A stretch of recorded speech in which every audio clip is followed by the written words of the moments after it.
1장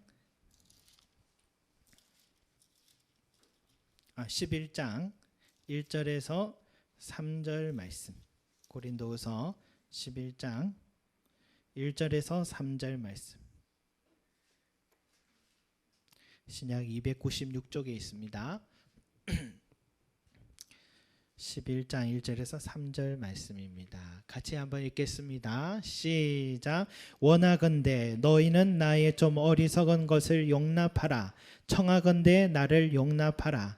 내가 하나님의 열심으로 너희를 위하여 열심을 내노니 내가 너희를 정결한 처녀로 한 남편인 그리스도께 드리려고 중매함이로다. 그러나 나는 뱀이 그 관계로 하와를 미혹한 것 같이 너희 마음이 그리스도를 향하는 진실함과 깨끗함에서 떠나 부패할까 두려워하노라. 아멘. 예, 오늘도 우리가 거룩한 공의를 믿사오며라는 이 두 번째 주제를 가지고 또 나누도록 하겠습니다. 여러분, 우리가 지난주에도 거룩한 공의를 세우기 위해서는 교리의 순결성이 중요하다. 교리의 순결성을 잘 지키는 것이 중요하다라고 함께 나누었습니다. 교리는 뭡니까? 이 성경 말씀 책에서 추출된 신앙의 원리, 압축된 신앙의 원리를 교리라고 하죠. 이런 가톨릭 교회는 가면은 처음에 등록한 신자들은 무조건 교리 교육을 6개월 동안 한다고 들었습니다. 그것은 그들은 교리 교육이 얼마나 중요한가를 인식하고 있기 때문에 그렇게 하는 것입니다. 그런데 우리 개신교는 제자 훈련하는 교회들은 그나마 교리 교육을 좀 합니다.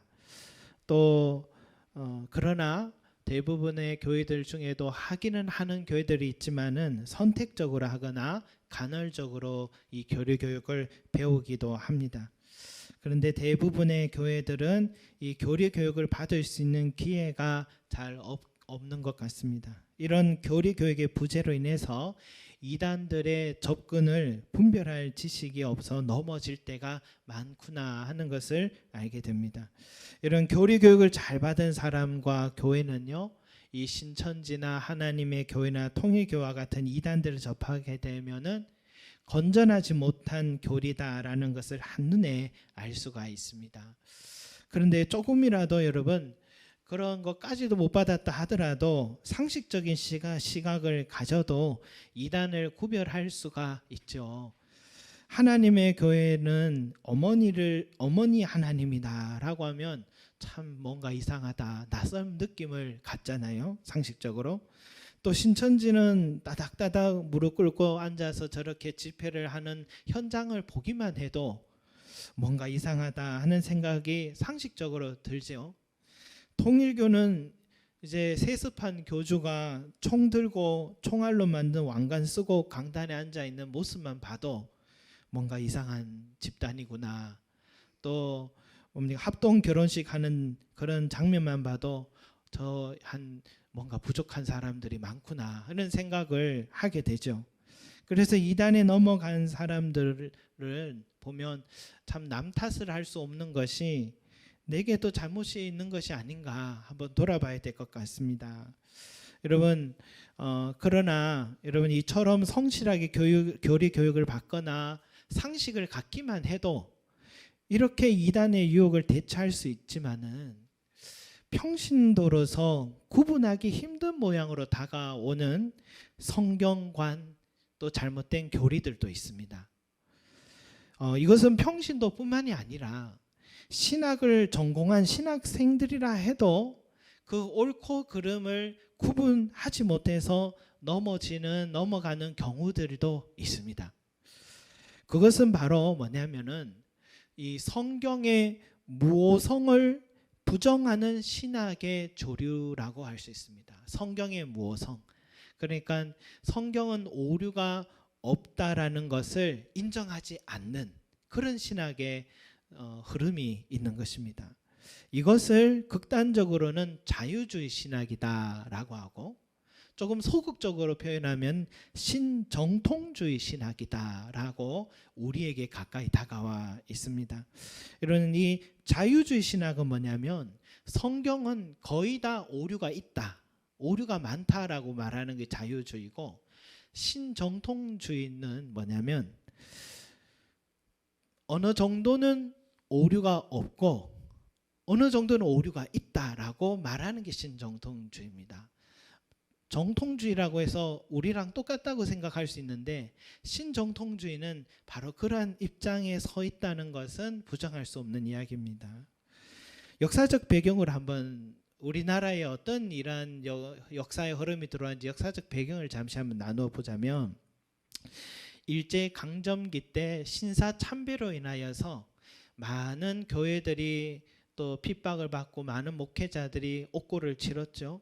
그때 신학교가 평양신학교에 하나 있었습니다. 평양신학교가 있었는데 그 신학교가 선교사님들이 주축이 되어서 운영하고 있었는데, 신사 참배를 끝까지 거절하다가 결국은 이 신학교가 폐교가 됐습니다.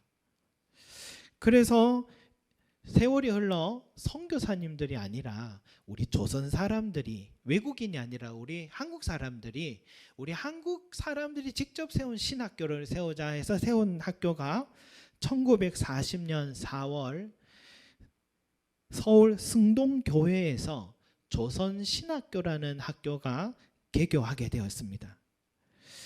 그 신학교 설립에 앞장선 사람이 신학자 김재준 박사입니다. 김재준 박사라고 할 수 있는데, 지금 그분은 어떠냐면 한국 역사에서 군사 정권의 이 유신 정권에 맞서서 싸운 민주화 운동의 선봉을 섰던 사람으로 장공 김재준으로서 우리 한국 역사에 아주 귀한 사람으로 알려져 있습니다. 그런데 이 김재준 박사님이 중심이 되어 설립된 이 조선신학교가 해방 후에는 1946년도쯤 됐을 때는 300여 명의 신학생들이 있을 정도로 우리 대한예수교 장로의 대표 신학교가 된 거죠. 그런데 이 조선신학교, 김재준 박사가 중심으로 세워진 조선신학교에 대한 불만이 가진 두 부류의 사람이 있었습니다. 첫 번째 부류는 누구냐면, 일제강점기 때 신사참배를 끝까지 거부하다가 옥살이를 했던 목회자들이 해방 후에 감옥에서 나와 보니까 신사참배를 적극적으로 나섰던 목회자들이 대한예수교 장로회를 장악하고 있고 또 이 조선신학교를 장악하고 있더라는 것입니다. 그래서 이 신사참배를 했던 사람들이 주도한 이 조선신학교에서 내가 신학교육을 받는 것은 마치 배교를 하는 행위와 같아서 나는 받을 수 없다라는 사람들, 그리고 이 조선신학교에는 성경 말씀을 하나님의 말씀으로 생각하지 않는 진보적인 사고를 가진 신학자들이, 교수들이 있다는 입장을 인정할 수가 이들은 없었습니다. 그래서 이들이 모여서 1946년도에 이들을 중심으로 신사참배를 끝까지 거절했던, 거부하고 옥살이했던 그분들을 중심으로 고려신학교가 다시 세워지게 된 겁니다. 그 고려신학교가 지금 부산에 있는 고신대학교라고 할 수가 있는 겁니다. 이런 조선신학교에 불만을 가졌던 또 하나의 부류는 누구냐면, 조선신학교를 다니고 있던 학생들이었습니다. 그 학생들 중에 이 조선신학교 신학생 51명이 자기 학교의 이 교수진들과 이 교육을 좀 감사해달라는 총회 진정서를 올린 겁니다. 요지는 이거예요. 조선신학교의 총책임자였던 김재준 교수의 성경관, 특히 성경의 권위에 관한 문제를 제기한 것입니다. 진정서의 내용은 이렇게 써 있습니다. 그 학생들이 쓴 내용이에요. 저들은 성경의 고등 비평이나 자유주의 신학은 결코 신앙을 파괴하지 않는다고 변명을 하나 사실에 있어서 파괴당하고 있는데야 어찌합니까? 이 같은 사조로 인하여 현 세계는 점점 비신앙 상태로 들어가고 있습니다. 51명의 학생들이 진정서 올린 내용이 바로 이거였어요. 여러분, 고등 비평이나 자유주의 신학, 이것은 같이 함께 있는 건데, 자유주의 신학을 가진 사람들은 고등 비평으로 성경을 봅니다. 고등 비평은 뭐냐면은 성경에 우리가 익히 모세오경이라 하면 창세기, 출애굽기, 레위기, 민수기, 신명기가 모세오경이 모세가 썼다고 모세오경을 알고 있지만 실제는 그렇지 않다. 실제는 모세가 쓴 게 아니라 후대의 편집자들이 자료를 우리가 조사를 해보니까 짜집기 한 거고 모세가 쓴 것이 아니더라 라는 입장을 말하는 사람들이 고등 비평자들인 것이죠. 그들이 보기에는 창세기도 하나님이 창조했다고 하지만은 그건 실제 역사에 일어난 일이 아니라 신화였다라고 하고, 자연히 예수님의 동정녀 탄생도 비과학적인 이야기길래 신화로 보고, 예수님의 부활과 재림도 신화지 역사에 일어난 일이 아니라고 보는 그런 입장이 이 고등 비평자들이다, 자유주의 신학자들이 할 수 있습니다. 이런 고등 비평의 관점으로 성경을 가르치고 있으니까 신학교 학생들이 반기를 든 것입니다.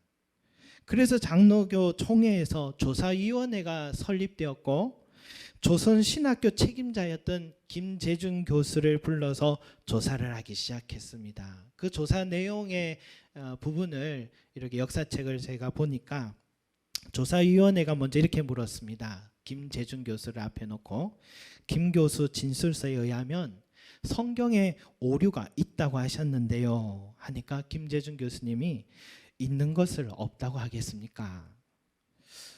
그래서 위원회에서 어떤 부분에 오류가 있습니까? 하니까 김 교수는 창세기 1장에 땅이 공허하며 흑암이 깊음에 있고 신은 수면에 운행하신다고 하는 말이나 땅에 기초를 두어 요동치 않는다는 말은 비과학적인 말이 아닙니까?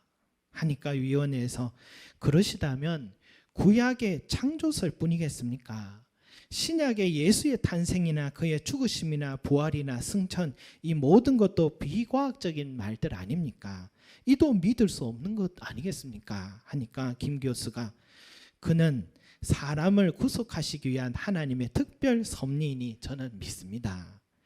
그러니까 위원회에서 하는 말이 어느 것은 믿고 어느 것은 못 믿으신다니 그 무슨 말씀입니까? 우리 장로교는 성경을 정확 무오하다고 믿는데요. 물론 성경이 역사서나 신학서가 아니기 때문에 언급하지 않는 점은 있을지언정 기록한 말씀 중에 오류가 있겠습니까? 하니 김 교수가 마지막으로 하는 말이 있는 것을 없다고 하겠습니까? 이렇게 세 학설이 있는데요. 첫째는 성경이 정확무오하다고 그대로 믿는 사람이 있고, 둘째는 성경이 오류가 있다고 믿는 사람이 있고, 셋째는 성경에 다소 오류가 있으나 그 속에 구속하는 이치가 있으니 믿는 사람이 있는데 나는 셋째에 속하는 사람이외다. 나는 그렇게 믿고 학자의 양심으로 그대로 가르칩니다. 해서 이 조사는 마친 것 같습니다. 조사위원회는 좀 난감해졌습니다. 왜냐하면은 김재준 박사가 한편으로는 성경의 모호성을 믿는다고 했다가 또 한편으로는 성경의 모호성을 믿지 못한다고 이야기를 하니까, 또 신학은 자유요 신앙은 보수다라는 입장을 펼치고 있으니까 이 학식에 있어서는 김재준 교수를 따라갈 수가 없어서 총회 위원들이 아주 난감했던 상황이 있었습니다. 그래서 이 박형룡 박사를 만주에서 급하게 데려왔습니다.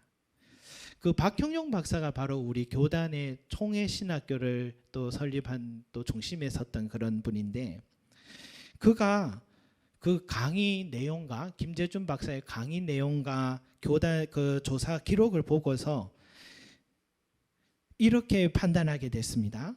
김재준 박사가 주장하는 성경 내용에 역사적이거나 과학적이지 않은 부분이 많으며 그 속에 구원의 내용만이 오류가 없다는 김재준 박사는 제한적 성경 모설을 갖고 있다. 이 제한적 성경 모설은 전통적인 성경관과 큰 차이를 갖고 있다라고 판단을 한 것입니다. 교회사 내용이 이렇게 적혀 있어요. 김재준 교수가 신학은 자유, 신앙은 보수라는 미명하에 자유주의 비평학을 받아들였지만 자유주의 비평학과 성경 모호성을 절대로 조화될 수 없다는 결론을 내렸고 총회는 박형영 박사의 진단에 손을 들어 주었습니다 라고 기록되어 있습니다. 이 일로 인하여서 김재준 교수가 중심이 된 조선신학교는 장로교회에서 이탈하게 됩니다. 이탈하게 되면서 이 신학교를 지원하고 있었던 경기노회의 700교회와 1만 2천 명의 교인들이 이 대한예수교에서 분리되게 되는, 그래서 우리 기독교 장로회의 첫 번째 분리의 역사가 여기에서 일어나게 된 것입니다. 이후로 김재준 교수는 우리 장로교 총회를 향하여서 자기 기득권만 지키고 하는 바리새인과 사두개인이라고 비판을 했고, 우리 장로교에서는 이 김재준 교수와 조선신학교를 향해서 정통신학을 훼손하는 자유주의 이단이라고 비판을 하기 시작한 것입니다. 그러나 그 후로 한국교회의 흐름은요, 어디로 갔냐면 조선신학교로 기울기 시작했습니다. 왜냐? 미국의 기독교의 그 자유주의 신학의 영향을 받았던 프린스턴 신학교, 대학 신학교의 총장과 그리고 세계적 석학이었던 브루너 박사가 한국에 초청을 받아와서 세미나 강의를 하면서 지금 세계 신학의 흐름은 자유주의 신학이다라고 말하니까 한국의 많은 신학생들과 청년들이 세계적 석학이 저렇게 말하면은 저 말이 진리 아니겠느냐 해서 사람들이 우리도 이제 이 시대 사조를 따라가야 된다 하면서 그 자유주의 신학자들의 책이 번역되기 시작하고 읽혀지기 시작하고 그걸 가르치기 시작한 것입니다. 그러면서 이 나라가 한순간에 자유주의 신학의 물결에 휘말리기 시작했던 것입니다. 아마도 그 시대에 공부를 했던 사람이 도올 김용옥과 같은 바로 그런 사람이 바로 그 시점에 신학 공부를 접한 것 같습니다. 조선신학교의 후에 조선신학교는 이름이 나중에는 한신대학교로 바뀌었습니다. 한신대학교로 바뀌었는데 그때 김용옥 씨가 이 한신대학교에 도올 김용옥 씨가 한신대학교에 수석으로 입학을 했습니다. 최근 인터넷 뉴스에 책 소개란에 보니까 도올 김용옥 씨가 나는 예수입니다라는 책이 나왔는가 봐요. 그러니까 그 책의 제목을 누가 정해줬나 보니까 명진 스님이 보고 이 제목이 좋겠다 해서 그 제목을 정해줬다 합니다. 이 기사에, 책 소개의 기사에 이런 말미에 이래 적혀 있어요. 이래저래 보수 신자 중에 성경을 글자 그대로 철석같이 신봉하는 이들에게 야단 좀 듣게 생겼습니다. 이 말이 저자 도올 김용옥 씨의 말인지 기자의 말인지는 잘 모르겠지만 성경을 글자 그대로 철석같이 신봉하는 이들이 바로 저와 여러분들입니다. 저와 여러분들이 바로 이 보수주의 신앙을 가진 사람들인데 말하자면 이 시대 사조에 뒤떨어지는 그런 무지한 사람들이라고 비판을 하는 말이죠. 여러분 저도 가끔씩 도올 김용옥 씨가 TV에 나오고 하면은 재밌게 봅니다. 또 그의 기사가 글들이 있으면 때로는 마음이 찡하고 귀담아 들을 말들이다. 정말 세상을 향해서 바른 소리, 누가 학자로서 이렇게 쓴소리를 할 수 있을까 하는 그런 생각으로 듣고는 있지만 여러분 그가 서 있는 이 신학적인 입장에 있어서는 다르다는 것을 인정할 수밖에 없습니다. 김재준 교수나 도올 김용옥 씨나 완전한 자유주의 사상을 가진 신학자들은 아닙니다. 그러나 이들은 자유주의 신학자들에게는 이런 사람들은 보수적인 사람이라고 취급받고 있고 우리처럼 너무 보수적인 신앙인들에게는 되게 진보적인 사람으로 보여지고 있는 사람들이라 할 수 있습니다. 이런 김재준 교수나 도올 김용옥 씨와 같은 사람들을 보면 우리와 같이 예수를 믿는 사람처럼 얼핏 보면 여겨지죠. 나는 예수입니다라는 책도 썼고 나는 예수님을 구주로 믿습니다라고 말도 하고 나는 구원의 문제에 있어서 성경에 오류가 없다라고 믿는다고 하니까 그래서 우리들은 얼핏 보면은 구분이 잘 되지 않습니다. 그저 우리보다 좀 더 예수님을 정말 잘 알고 있고 믿고 있고 해박한 지식을 갖고 있으니까 우리로서는 사실 판가름하기가 어려운 사람들이라 할 수 있습니다. 그런데 여러분, 이들이 바라보는 구원은 우리들이 생각하고 있는 구원과 차원이 좀 다릅니다. 이들은 영혼 구원에 대해, 내세에 대해서 그렇게 우리들처럼 관심이 없습니다. 내세에 내가 죽음 이후의 세계에 대해서 큰 관심은 별로 없습니다. 개인적으로 믿는지 안 믿는지 모르겠지만 영혼 구원에 매달려 있는 보수적 기독교를 매우 싫어합니다. 왜냐하면 그들은 자기 영혼, 개인 구원에 매달려 있는, 또 교회 부흥에만 관심에 있는 이 우리들이 너무나도 한심하게 보이는 거예요. 지금 저 세상 속에는 얼마나 많은 사람들이 이 억압을 당하고 있고 소외되어 가고 있는지. 그런데 우리들은 그걸 외면하는 것처럼 보였습니다. 도리어 권력자들의 편에 서 있는 보수적인 기독교가 오히려 우리가 성경을 왜곡하고 있는 이단들이라고 그들은 생각합니다. 심지어 저 가난한 민중 속에 예수님이 계신다라고 그들은 믿고 있습니다. 그들의 억압에서 건져내야 된다면서 해방시켜줘야 된다 해서 해방신학이 나왔고, 민중 속에 예수가 계시다 해서 민중신학이 나오게 된 것이죠. 성경에 예수님은 내 이웃을 내 몸과 같이 사랑하라, 강도 만난 자를 구원한 사마리아 사람을 기억하라 라고 하셨다면서 그들은 사회 구원을 외칩니다. 그래서 한신대학교는 현실 정치에 대한 예언자적인 입장에서 민주화를 위해서 싸운 업적이 아주 큽니다.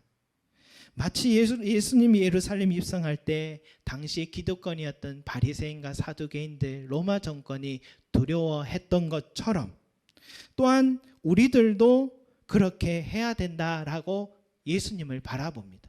그래서 예수님을 정치적인 예수로서 바라보고 구원은 사회적 구원으로서 바라보는 관점을 갖고 있습니다.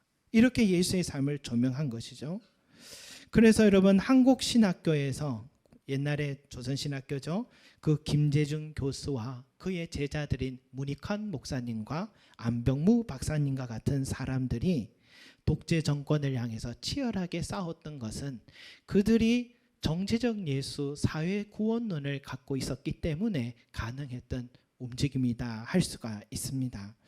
그래서 감옥에도 가고 고난의 쓴잔을 많이 마신 이유가 여기에 있습니다.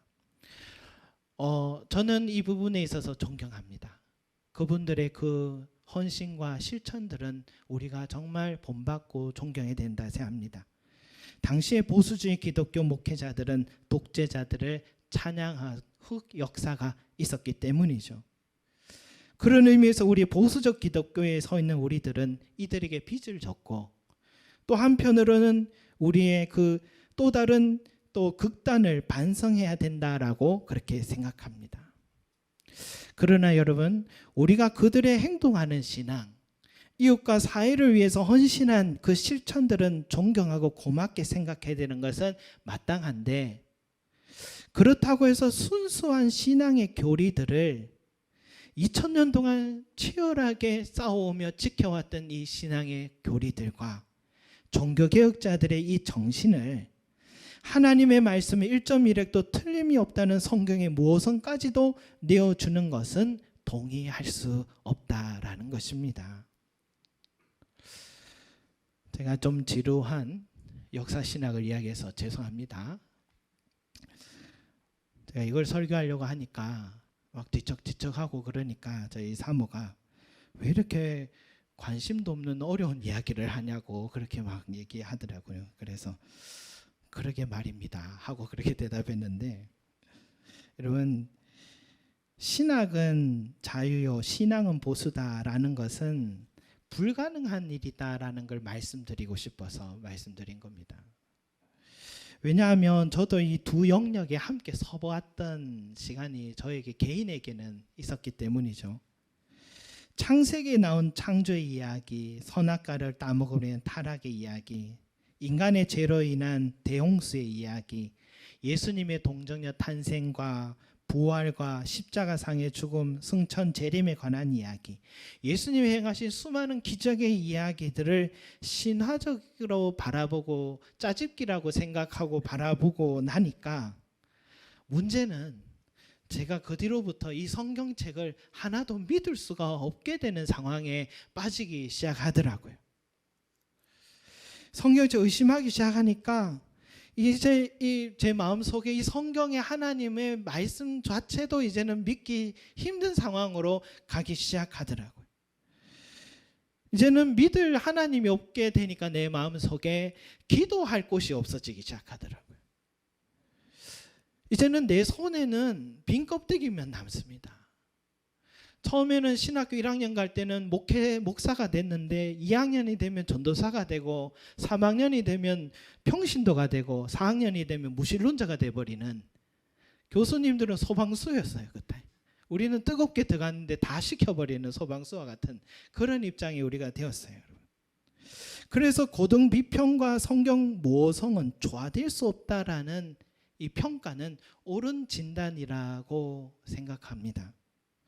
그런 신학을 배웠던 신학생이 목사가 되어서 강단에 서서 여러분, 이것은 편집된 것이니 실제 역사에 존재한 이야기가 아닙니다.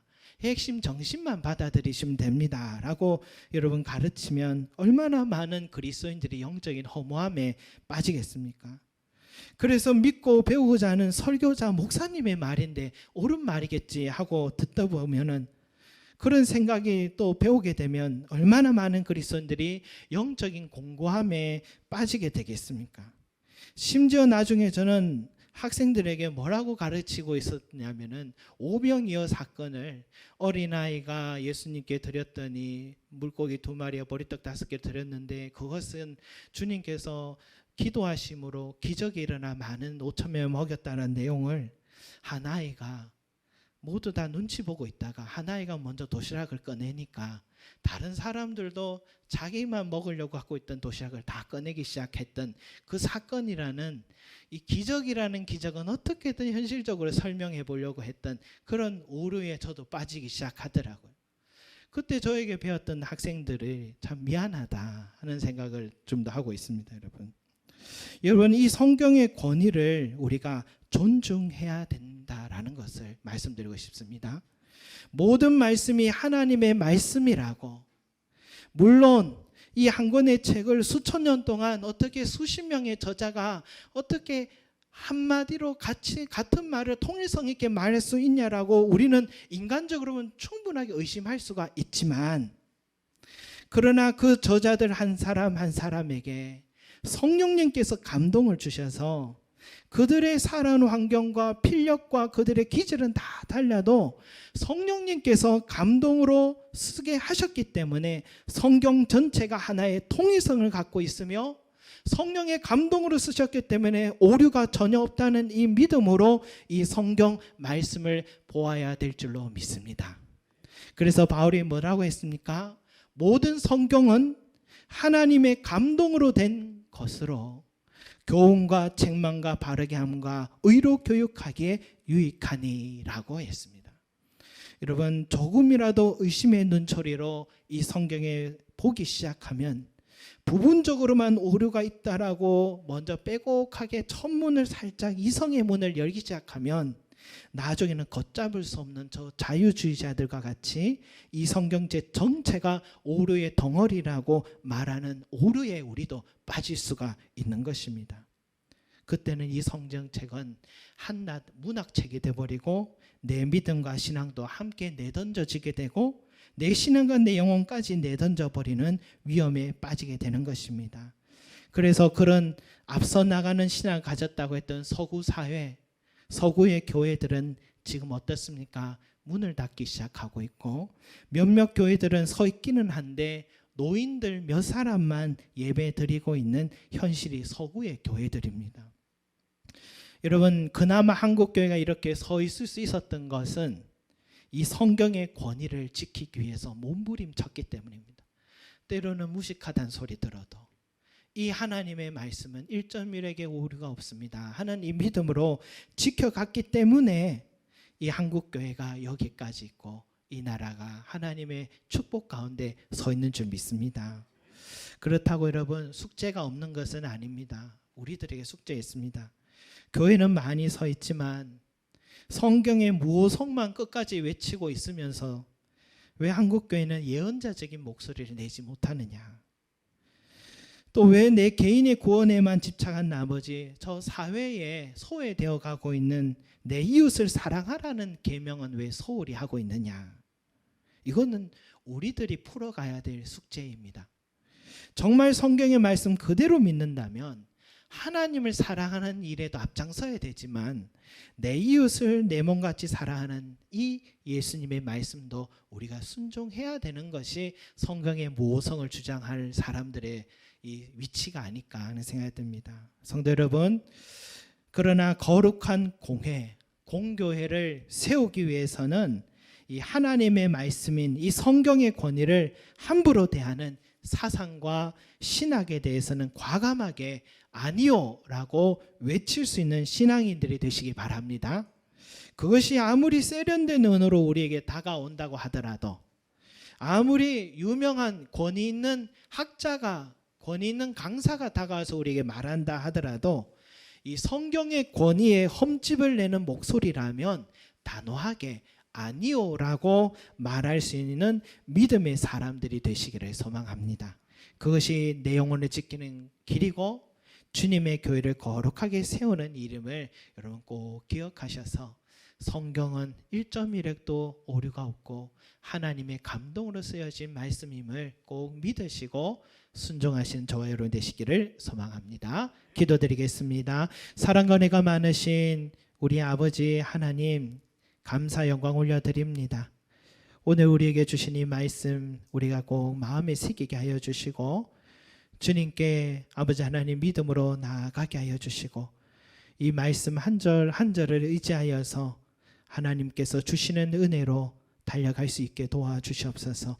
세상에 많은 우리를 그리스도의 순결한 처녀로 주님께 중매서교회에서 바울도 수고하였고 주님도 우리 위해서 죽으셨는데 주여 우리가 이 순결한 처녀로 서지 못하고 신랑을 맞아야 될 우리들의 모습이 많은 흠을 갖고 신랑을 의심하고 신랑의 말을 귀담아 듣지 않는 그런 처녀들이 되지 않도록 우리를 지켜주시옵소서. 하나님이여 이단의 많은 유혹 속에서도 하나님의 말씀에 진액인 순결한 교리를 지켜가게 하시고 또 아버지 하나님 하나님의 말씀의 무호성을 의심하는 눈초리로 바라보는 그런 시선들도 우리가 과감하게 부정할 줄 아는 그런 사람들이 될 수 있도록 은혜 다하여 주시옵소서. 감사드리며 예수 그리스도 이름으로 기도드립니다. 아멘.